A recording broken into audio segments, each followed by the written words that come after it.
My name is Bill Breen. I teach English here at the Cambridge campus.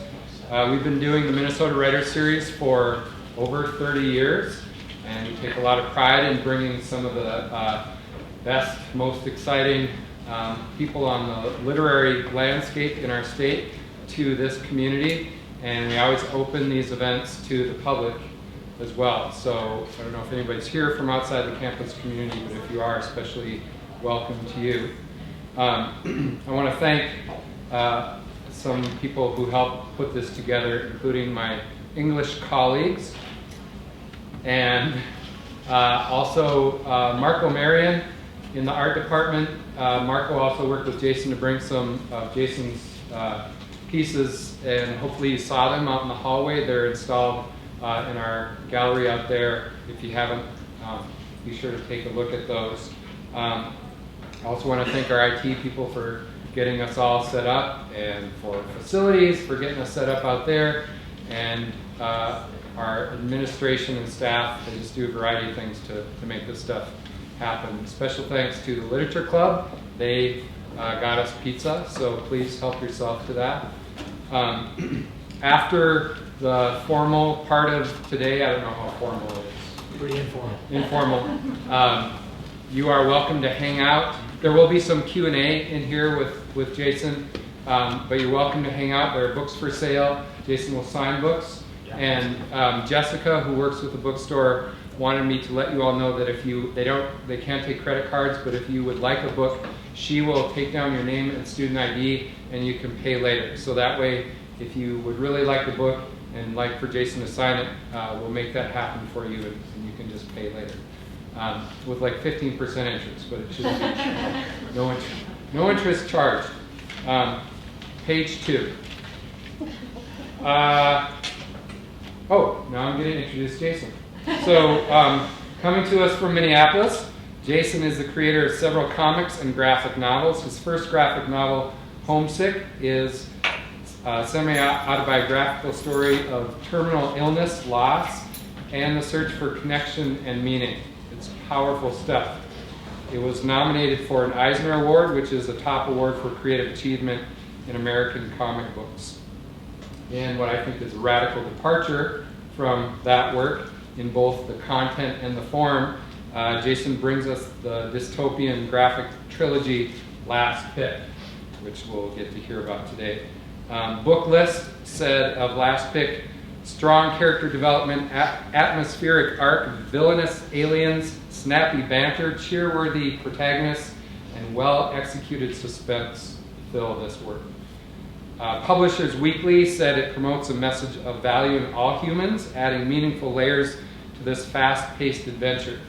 And Kirkus Reviews gave it a starred review and called it a masterful sci-fi tale with relatable characters, skillful world building, and cinematically designed illustrations. Please welcome Jason Walz. Thank you, Bill. As a Minnesotan, it's always super embarrassing to get an introduction, but that was very good. Thank you. Can you all hear me okay if I don't do the mic? Yeah. Let's do that. Car keys. Hi, everybody. Thank you for coming out. I really appreciate it. The Writers Series here is very cool. I learned about it when I was invited to come here. I don't know if you know how lucky you are that some of the writers you've had here, if you don't, you're pretty lucky. It's a pretty cool thing that they have set up here. I know at my college I had nothing like this, so really cool, and I'm really proud to be here, so thank you. I'm going to talk about a whole lot of things. Some of my favorite things. I get to talk about myself, and I get to talk about comics, so this is pretty easy and fun for me. I do want to encourage you, we'll do 10 or 15 minutes for any questions you have at the end about literally anything. As I'm talking, if there's something you want me to just talk more about, or you have a question while I'm on, feel free to raise your hand then too. It's no problem at all. Until recently, I've been a teacher for 13 years, so I'm very comfortable with students interrupting me all the time. I have no problem with that. Yeah. So yeah, here are some of my books. Bill mentioned Homesick. That was my first sort of proper graphic novel. I'll talk a little bit about that later. My firstborn son, when he was born, I did a shorter comic for him called A Story for Desmond. That's really just about my mom passed away from cancer right before he was born. So it's a story about like he has to go on an adventure to find all the gifts that she's left for him, kindness, acceptance, love. It's a kid's book. After that, I did a series of online comics called Crapshoot, and that's where I would just do short stories based on a theme. So love, lies, loss. And then I would talk to other comic book creators, musicians, and we'd have interviews and things just revolving around that theme. That was a ton of fun. Unfortunately, I'm too old to be any good at social media or internet, whatever, so I'm going to just die it out in the world. I thought it'd be this exciting online revolution for comics, but it's fine. The past 3 years, I've been working on the Last Pick series, and this was a big jump for me. Macmillan is the publisher for it, and it allowed me to do this full time. So I was able to quit teaching, at least temporarily, and work on this for the past 3 years. This is book 1. Book 2 comes out in October, and then the next October after that will be book 3. We're still working on the cover, but that's about as close as it gets so far. Yeah, aside from that, I've been making comics my whole life, and we'll talk a little bit about that. I did want to know if anyone here reads any comics now. Is there anyone here that does read some comics now? Some of you. Okay, cool. And are there any writers here or people that want to be writers? Musicians? Dancers? What else am I missing for the arts? Any other artists out here? Actors. Actors. Thank you. Actors here? Okay, cool. Cool. And if I've missed any other arts, I apologize. Photography, we could go on. But that's good. So a lot of what I'm going to talk about today is encouraging you to follow some of these very specific artistic dreams. If you are not an artist, I do think it applies to a lot of other parts of your life. So we'll dive in. That's me in middle school. Just soak that in for a second. Really appreciate that kid. So yeah, 1988, middle school, I was really, really, really uncool. Picked on in middle school, one of those kids that gets, the books knocked out of their hand. And, but really, a lot of it was my fault, some of it was not my fault. The parts that were my fault were, I would play G.I. Joes at the lunch table in middle school, which somebody really should have told me that you shouldn't do that in middle school. It's not a thing that's done. Or I'd bring in those massive Transformer sets. They used to have these that'd be like 6 different Transformers, and they all go together and make a really big one. So I would spend my half hour at lunch just like making the sounds, I like all dry mouth, and then people are backing away from the lunch table. So that was my middle school years. But that's also around the time when I really threw myself into making comics. Oh, something else to know about me, I didn't tell you nearly enough.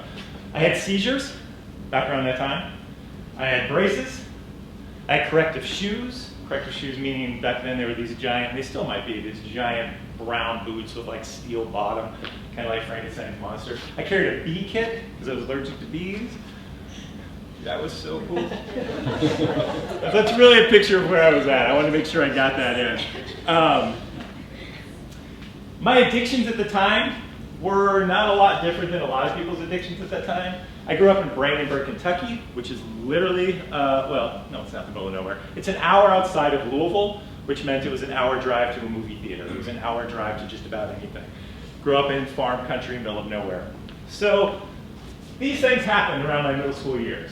The comic book spinner, you guys know what this is? Do they even still have these? Okay, getting some head nods. This showed up at our local convenience store being like half the size of this room. And that was at the checkout line. And they would get the monthly comics that were popular, and it blew my mind. So it was my first introduction to this world outside of Brandenburg, Kentucky of superheroes. And my mom would let me buy them. Quite a bit of them, actually. And then these movies happened. Return of the Jedi, Ghostbusters, Clash of the Titans. And for a nerd like me, it was just like the world was making stuff just for me. And before internet, it literally felt like that. I didn't know that the entire world loved these movies, or at least 2 of them. Maybe 3, Clash of the Titans, I don't know. But the world loved it. But to me, it was just me. And it became something that I internalized very specifically to, these are the things that I care about so deeply. Monsters, sci-fi, fantasy. And it was, I grew up extremely conservative Christian.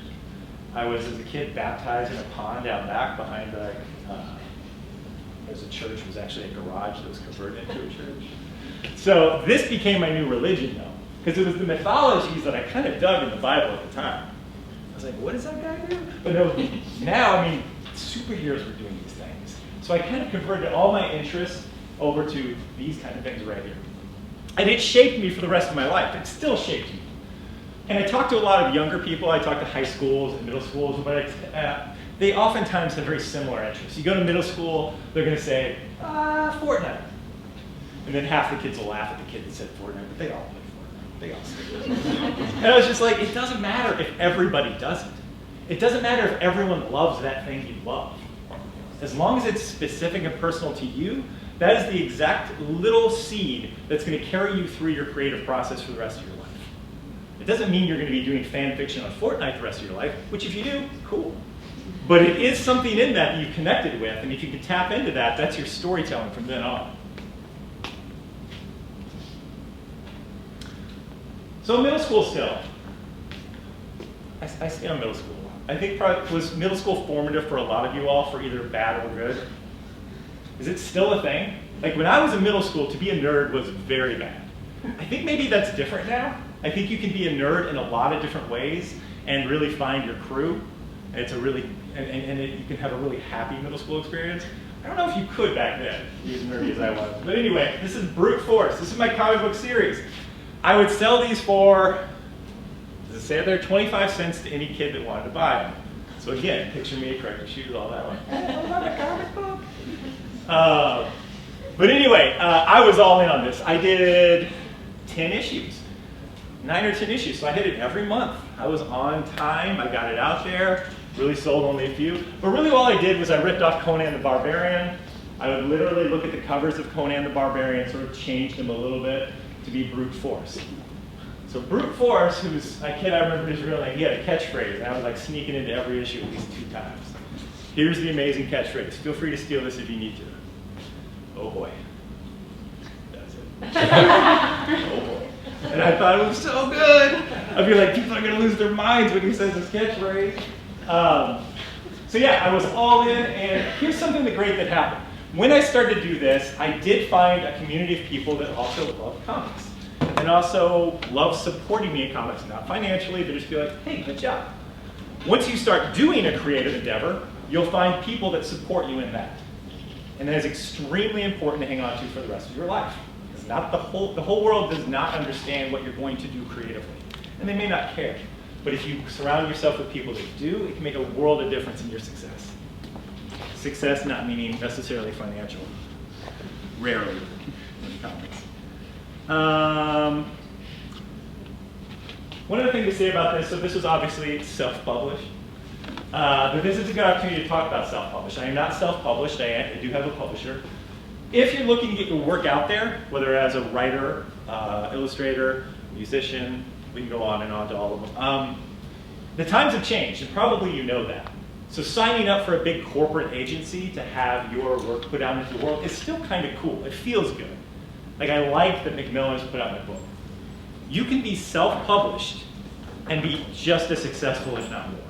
And there's also a level of respect that's come with self-publishing that was never there before and is growing all the time. So if you want to create and put something out in the world, you no longer have to look for that big paycheck to come from some corporate entity. They rarely come, and you don't need it anymore.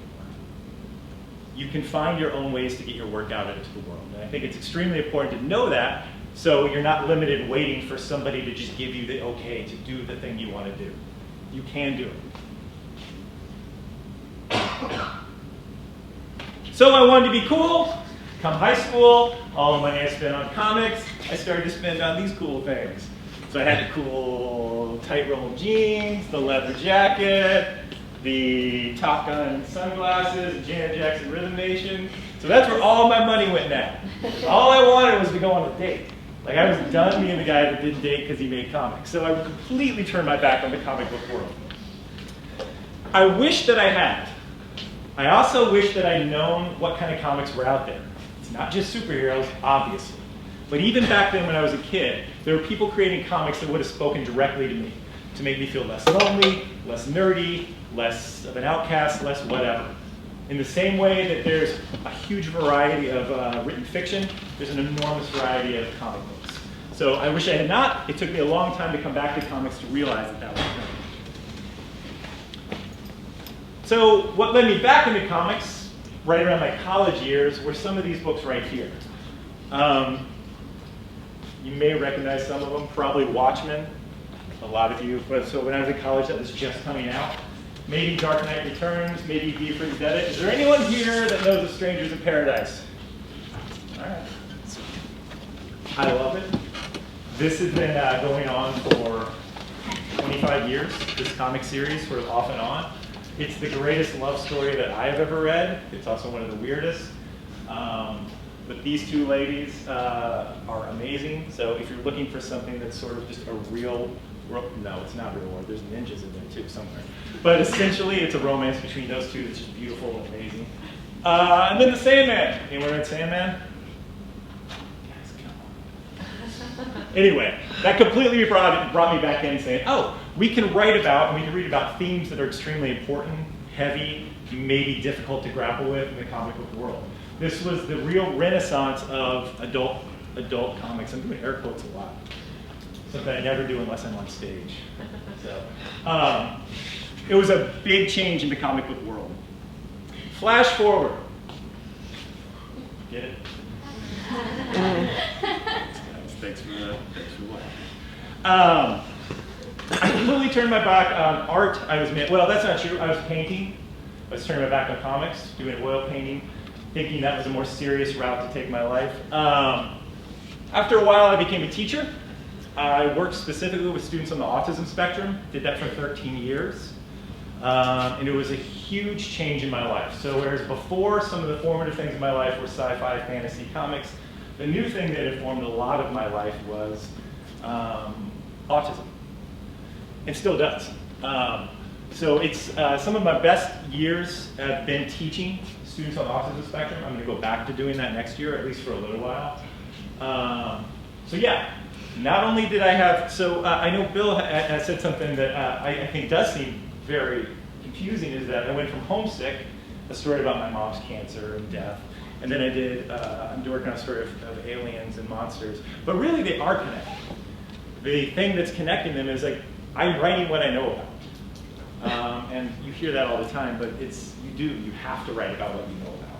If I was trying to write about something I didn't know about, it would come off artificial and really hard to read. So yeah, autism is what I'm writing about quite a bit now. It's in Last Pick. My main character has autism, Wyatt. Yeah.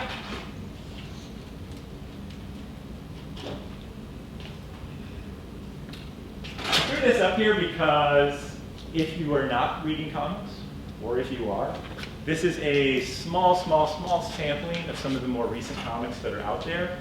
Feel free to take a picture of this. I can vouch for any of these as being kind of phenomenal works. And a little bit for a lot of different people. Also, if you want to email me or hit me up on social media, like, I don't read comics, but I'm into the punk skateboarding scene. I could probably tell you 10 comics that you could read that you really dig for that. So feel free to reach out. So has anyone read any of these up here and would like to just tell me? Yeah. Mouse. Mouse is great. Yeah. Yeah, it's brutal, it's honest, it's great. It's mice in the Holocaust, or post-Holocaust, but sort of remembering back. It's a beautiful, painful book. If you haven't read Mouse, you really should at some point in your life. Probably my favorite graphic novel of all time is Blankets. It's autobiographical, which is beautifully done. If you feel like you need to ease into it with a superhero, you can do a lot worse than Miss Marvel. It's super fun, super well written, new imagining of what Miss Marvel is. She's now a Muslim American, and it's very cool, very cool. Hip Hop Family Tree is one of my new favorites too, by Ed Piskor. It's a history of the entire United States hip hop scene in a 3-book collection. Beautifully drawn, really well done, very cool. My favorite thing is Monsters, won about every single award possible a year ago. If there was a award out there, this won it. Very strange book.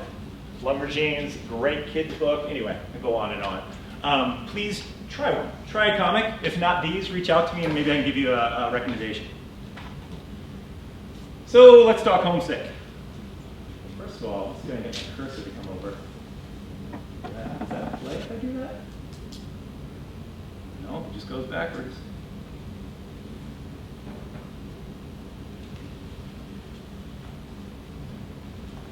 I'll pretend like the video is playing up there. So, Homesick, that was my first book. My mom died of cancer right after I was married. I understand that there's privilege in what I'm about to say next, that I was able to take time off from work to do this. Not everybody gets to. My mom had a little bit of money that was left to us, so I took 6 months off work to do that. That is privilege incarnate. That is not the only way that you have to make comics. Do it in your free time. Please don't feel like everyone needs to take off work to create something new. It doesn't have to work that way. So for Homesick, I wanted to deal with her death, but I wanted to deal with it in a way that was more universal, not just in the sense of like, here's my pain, here's what I don't understand. So what I did is I tied it with a separate story that I learned about. And this was that Russians possibly, back in the space race, sent cosmonauts into space with no real plan to get them back. It was just, let's see if we get people into space. I went real deep into this. There's some audio recordings you can hear where you hear somebody breathing in space, you hear a fire. This is back, so literally out there to die. And I was like, you know, there's something really interesting in that. So I paralleled the two stories of me losing my mom, the idea of loss, sort of letting go, and the idea of a cosmonaut lost in space with no chance to come back. And with that, I was able to kind of come at it at a sideways so that it's not completely painful and completely dark and depressing, but really more universal, the story about loss and letting go. This got out into the world, did not make a mark. Nobody wanted to publish it at all, which was fine. I made it not even with the intention of it being published, except for one tiny publisher out in Colorado. They picked it up because they didn't have any other comics to publish. They were just starting out, so like, yeah, I'll do it. So I was very fortunate in that. Luckily, some of the right people read it. I got a little bit of attention for it, and it allowed me to kind of continue this as a career. So now I'm doing it full time, and one of the reasons I'm able to do that is the comic book industry has changed a lot drastically. Meaning publishers realize they can make money off comic books, is really what it boils down to. A couple big comics happened. These are just two of them, American-Born Chinese and Persepolis. They came out and sort of set the world on fire, in the literary world at least, in the sense of like, wow, people love these and we're making a ton of money off of them. And that's a big deal. Oh, they also ended up in classrooms, in schools, and libraries. Also, kind of a big deal. They're everywhere now. You take it for granted. You go to a classroom and you see graphic novels. Not that long ago, that was not the case. Looking back in the 1950s, there were even Senate and House investigations talking about the legitimacy of comics and how it's deteriorating our youth. And they're amazing to watch. It's like people up here with like big poster boards with Superman and stuff, and the guys like, these are killing our youth.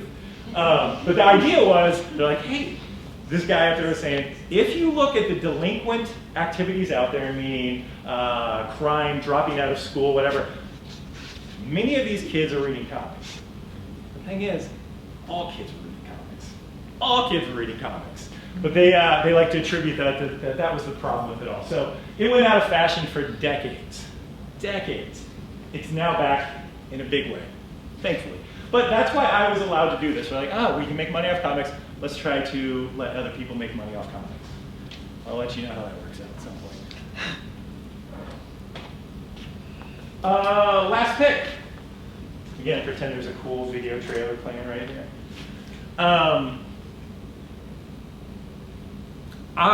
Here's the pitch for it. 2 years ago, aliens came to our planet. They took everyone between the age of 16 and 65 off planet.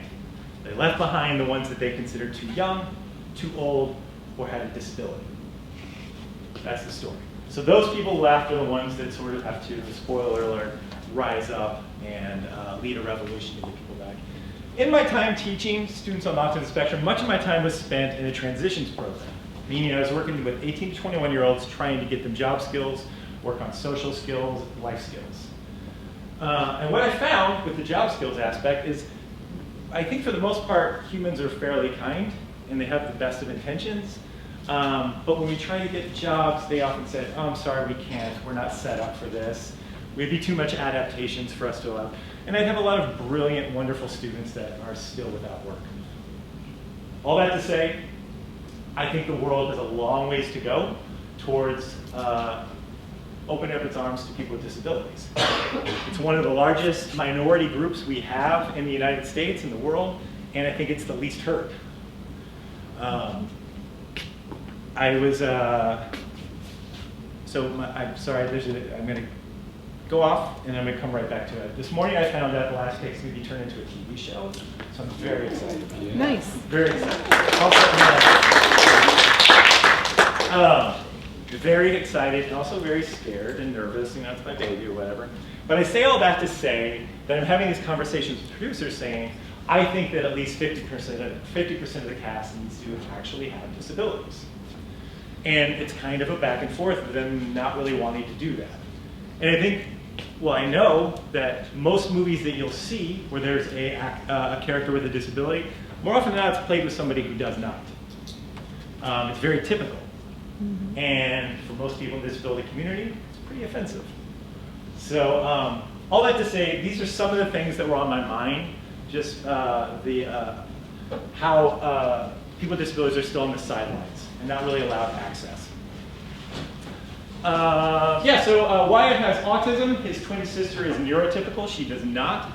I won't spoil how it turns out, but it really, by the end of the book, he has to step up and become more of a leader. Rules for telling a story: write what you know, write what you know, write what you know. Whatever you know is the story you should be telling. As a white, cis, neurotypical man, I am fully aware that in the current society, my voice has been heard a lot, an awful lot. If you are not a white, cis, neurotypical man, your voice needs to be heard loudly. So whether you're making art or whether you're just living your life, you need to make sure that your story is out there, your story being who you are, your personality. If you have something to say, don't be afraid to find a format to get that out there. If you are like me, doesn't mean you have to stop creating. Absolutely not. God, I hope it doesn't mean that. I love my job. But what it does mean is that you need to approach your art with at least an understanding of the privilege that comes with that. And maybe you talk about it in your art, maybe you do not at all. But there is an understanding that you're bringing to that you are part of a voice that's been heard throughout history. And we need to be able to make room for other voices. So sometimes you might get fortunate enough to be in a position where you can invite other people into the creation. So I have a colorist. Anytime I have a colorist, I make sure it's not a white, cis, neurotypical man. Those are things that you can do as you're coming along. Just try to bring other voices in to help with the project. When you're writing, the really only big rule that you need to keep in, that you really need to consider is what makes us human. It's all we want to read about, so that's all you should be writing about. What makes us human? It's probably a pretty simple thing, love, desire, greed, lust, whatever you want to say. Those are the ingredients for your story. If you don't have something about humanity in it that you're trying to get across, it's not going to be a very interesting read. In fact, I think it'd be difficult to do. So you want to keep that in mind in your writing. What are you trying to say about either your small localized world or the world at large about what it means to be human?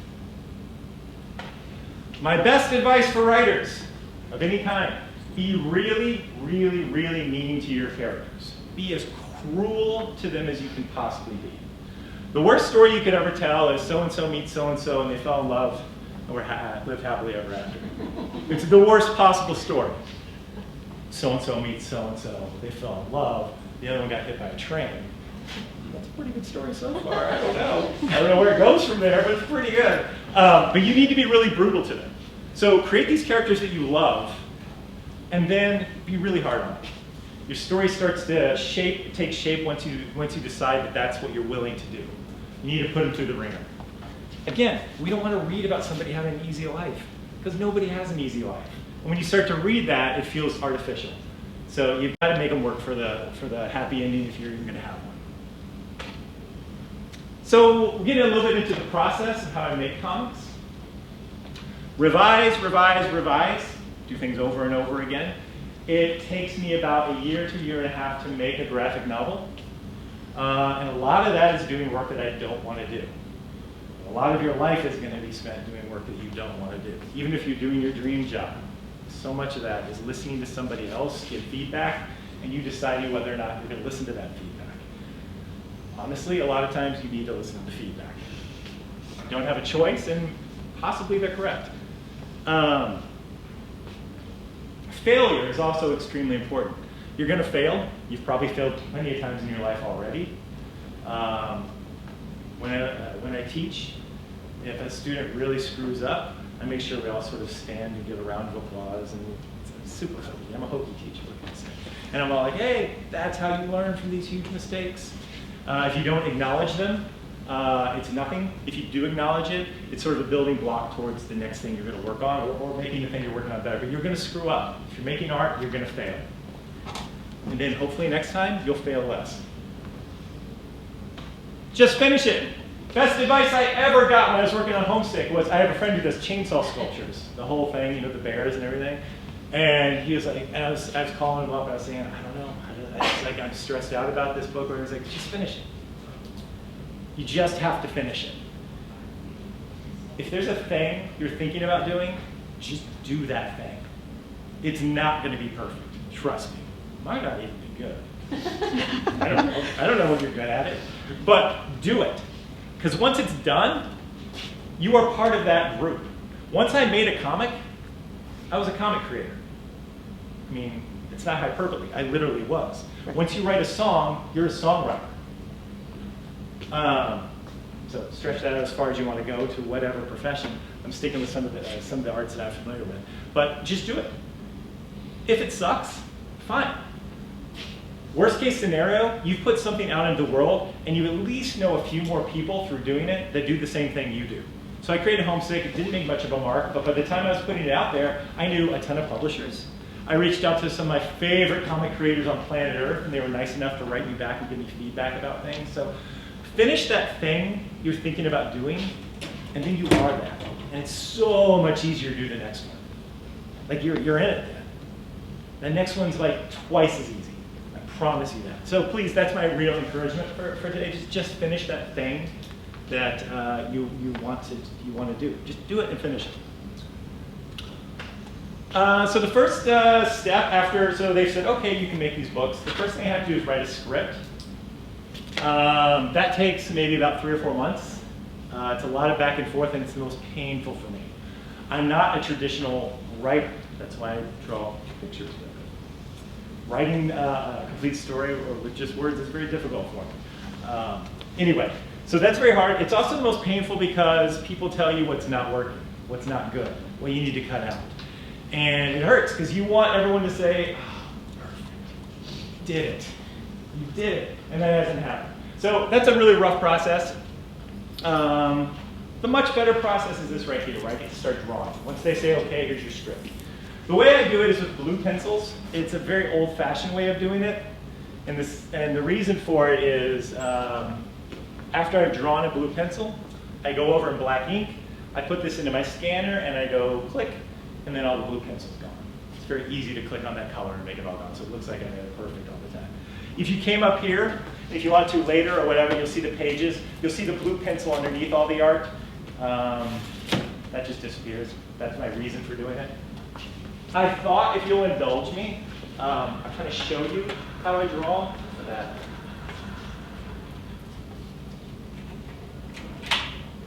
So I got a blue marker. We're going to pretend like it's a blue pencil. I forget, who are the artists? Who draws? Okay, quite a few. You have a way you like to draw? Do it that way. There's no right way. Here's how I've learned to draw that helps me a lot. Steal it if you want. With my blue pencil, all I'm trying to do is stay as loose as possible and just get the general idea of body position and maybe facial expression.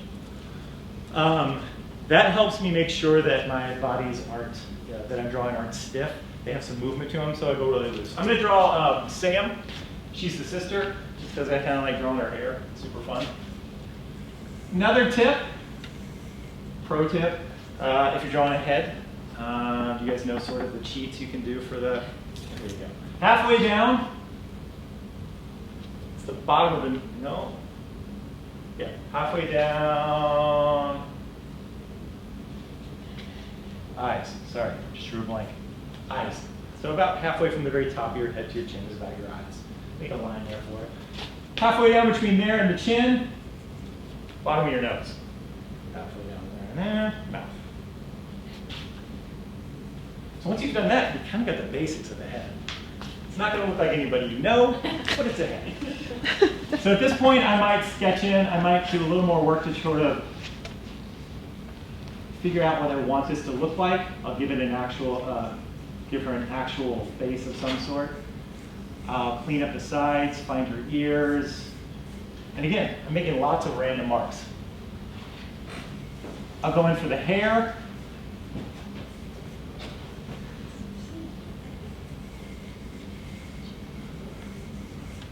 So that's kind of the head. Now for the body, I'm going to stay equally as loose, which is sometimes very difficult to do. The shoulder. I'm going to have the arm come up here. I'm going to have a sort of maybe a running stance of some sort.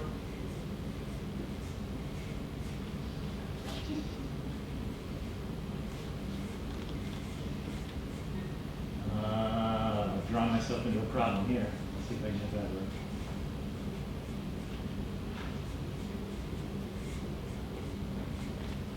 Look like an arm of some sort? Yeah, that's right. Okay, so that's what I do with the blue pencil. That's how I sketch in these. I do quite a bit more detailed than that, but that's the idea. If I tried to make it perfect, I would never finish it. I would never get it done, because perfect does not exist. But staying loose, I can be like, it's pretty good. That's a good start. That's good enough. Let's keep going. Inks. Maybe you can see what's up here, maybe you can't. Personally, this is what I use. This is a brush pen.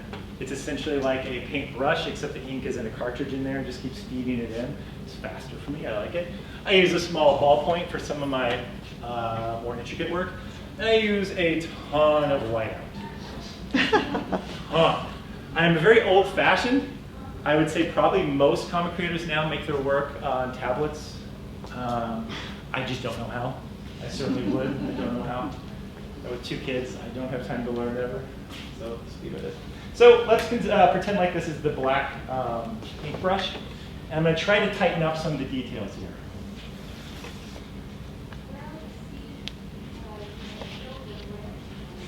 And this is where I can sort of bring in the personality that I want for her, figure out what I want her face to actually be doing. At home, this part takes quite a while, because I gotta make sure I'm getting it right. Here, it's gonna go very fast, so it'll be as good as it's gonna be. Let's see.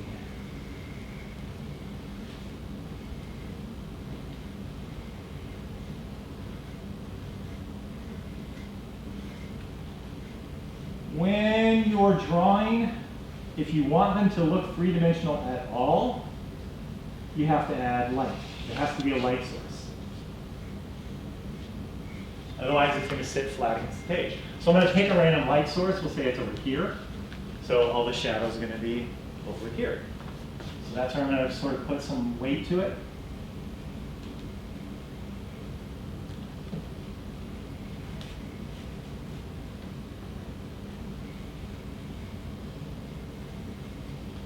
Give her a shirt.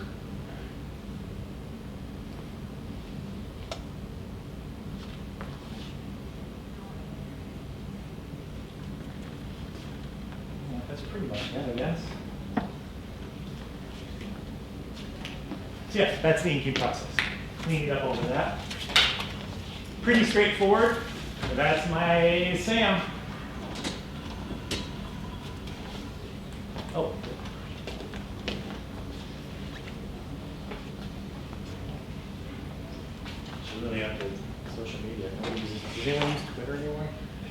dying fast. You put Instagram up there. Pretty good timing. I've got time for questions. I hope you have some. I think I do a little better answering questions than maybe presenting sometimes. So if you have any questions or comments at all about the work that I do, comics in general, the work you want to do, feel free. Yes? Just a quick question. Obviously, as a graphic novelist, you sort of have to have, I don't use the word talent because that's an elusive term, but ability to do both, really, writing and art. And I'm just kind of like, if you would like to just share something about your educational background, like, are you self-taught artist? Did you take art classes? Yeah. Same thing for literature? Took a ton of art classes. Yeah, straight through college, from early on to college. I've always wanted to draw. Again, I was basically raised in a church, and I spent all my time drawing Garfield comics. That was my name, Heathcliff. So I got a lot of my drawing education sitting at church. Then when I went to college, I studied studio art, oil painting, portrait mostly. I've always been a reader, especially comics, but really all kinds of reading, and I'm a massive movie nerd in the sense that if I hang out with my friends, we spend way too much time dissecting why we dislike the new Star Wars movies, which means we really just don't love them. Too much invested energy in that garbage. So the writing has never come super easy to me. The art is what it is. Like, I know what I could do. I am not the best. And that's another thing I'd like to mention is that I got lucky to get this publishing contract. There are so many people that I know are way more talented than I am. It's just a fact. They're better at drawing, better at storytelling. A lot of this is luck. Working really hard on whatever you want to work at. Work really hard at it. And maybe you get lucky and somebody notices you. It's not that simple, but there's going to be a lot of people that are amazingly talented that don't get noticed in the way that you may hope you would. And you got to find a way to be okay with that. If you're living your life, and I have to remind myself of that all the time, because I would love to have more money. Life would be easier, that's for sure. But I have to remind myself that it's going to make my life miserable if I keep waiting for that to be the thing that gives me purpose. So a bit of a tangent there for that answer. But I can't write a book, a traditional fiction book, but I can add pictures with text. That is okay for me. But I would, writing a novel would be nearly impossible for me. I need the pictures. I just think in pictures. What else? Yeah. What was one of the things that surprised you the most when you got published? Like, was it different than how you thought? Yeah. When you met with the people there? Yeah, good question. Good question. So, I think I thought that I'm set. Everything's set. This is my new job from now on. I get to finally do the only thing I want to do.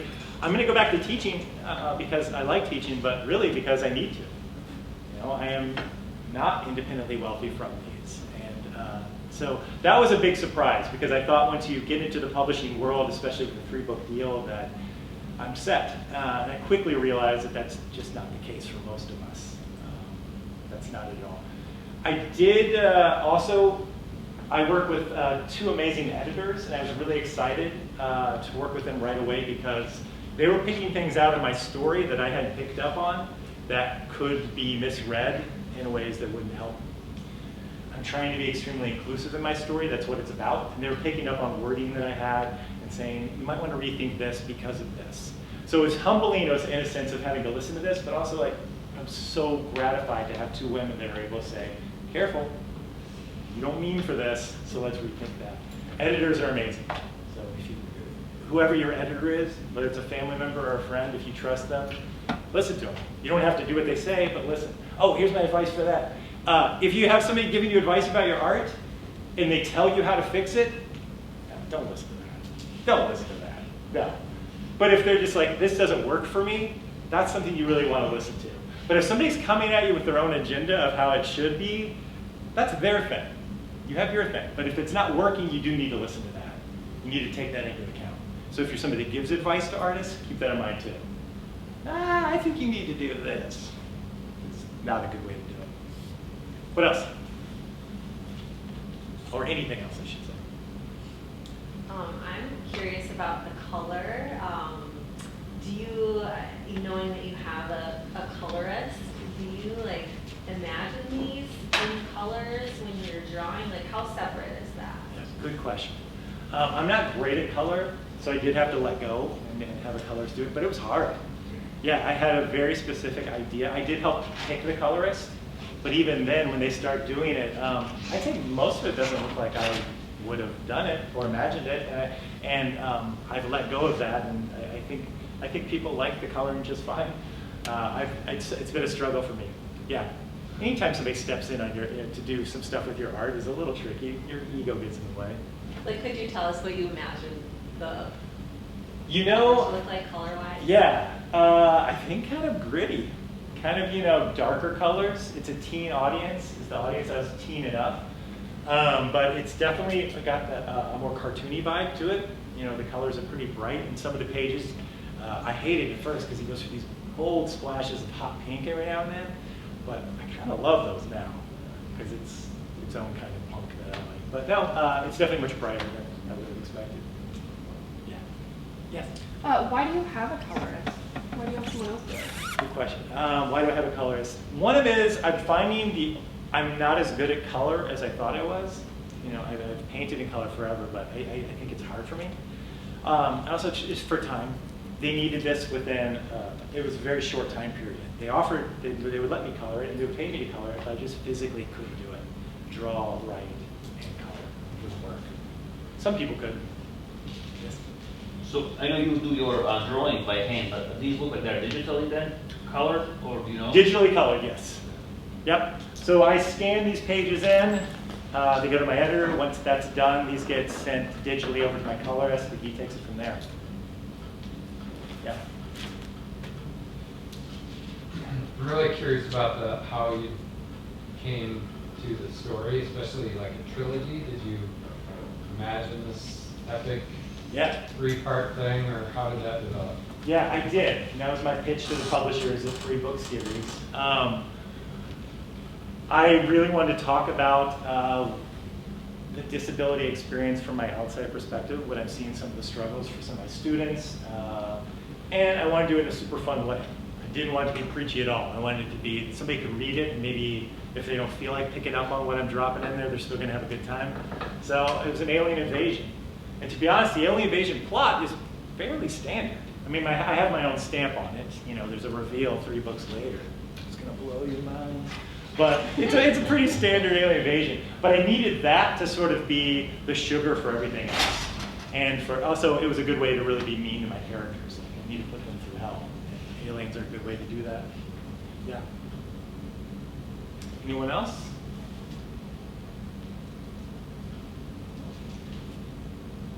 Thank you all very much. I really appreciate you letting me come. Thanks. Thank you.